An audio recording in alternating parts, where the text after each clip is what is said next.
I just like to tell the story about when we met because it's very daunting, whether you're a stay-at-home mom or working. I think most people would agree, unless you're in your hometown, it's very difficult to venture out into the world, go to kinder music or whatever you're doing with a bunch of people and expect, and you expect, were you like, where's my friends? Like, who are gonna be my people? Yeah. And you're just like alone and you're fat and your kid is like crying. I mean, it's horrible. But anyways, I started a parenting blog, like because I felt so alone in the world, and I would like write my parenting story. I definitely felt like I was not connecting with other moms, that I was in like a play group. I was in all this stuff. But then apparently, and I don't really remember, do you remember this? Oh, you do?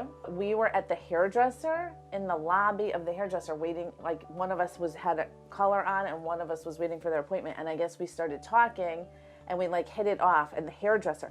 So for moms, I think this is such a good message, because like when you're feeling desperate at the library and you're like waving a scarf around at kinder music, like your friend is out there somewhere. She might be at the hairdresser. We hit it off, and then we were like talking about like getting pregnant like the first minute we met, which is funny. Yeah, sometimes it's easier to self-disclose with like a stranger at the hairdresser than your friend group.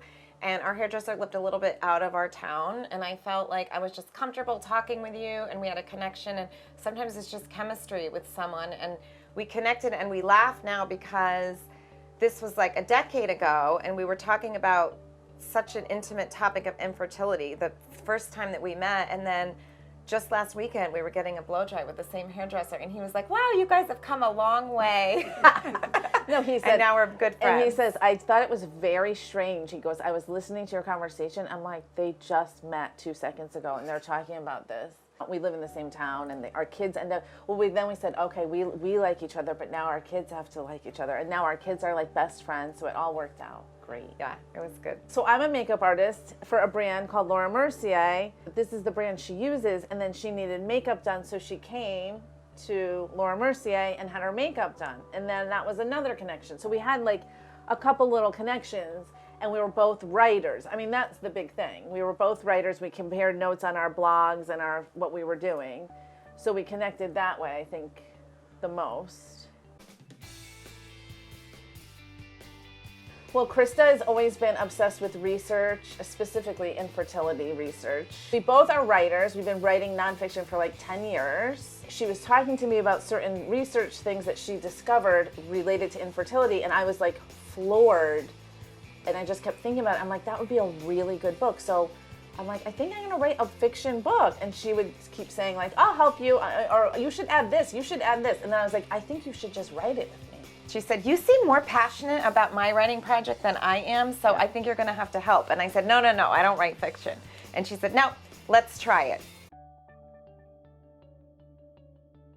Well, the first book, I had several writing gigs. I'm a makeup artist. I was doing like Real Housewives makeup and traveling with the Real Housewives. I have 4 children, and they're all in sports, and I was taking them back and forth to sports, and then I was working as part-time in my private practice that I do outside of writing. Every minute we got, like if I had 20 minutes in between like bringing Sean to school and Dean to school, I would be like, okay, I have 20 minutes, I can like finish this chapter. Like we just were so passionate about it. Next thing you know, it's like midnight, and you realize you haven't checked in on social media in 2 days.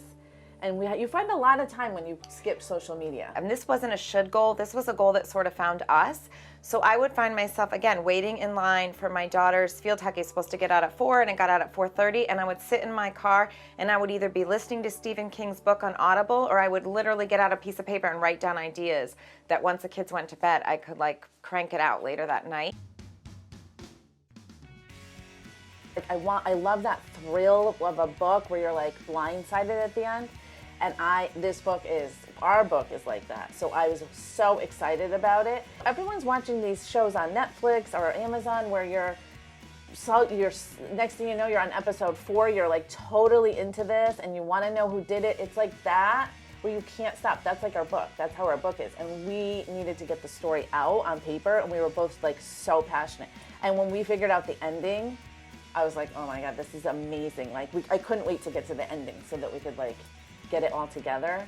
it came out great. I feel the exact same way. I mean, I think it was so much fun. In the beginning, we weren't thinking about getting an agent, getting an editor, getting a publisher. We were just like so passionate, like we had to get the story down on paper.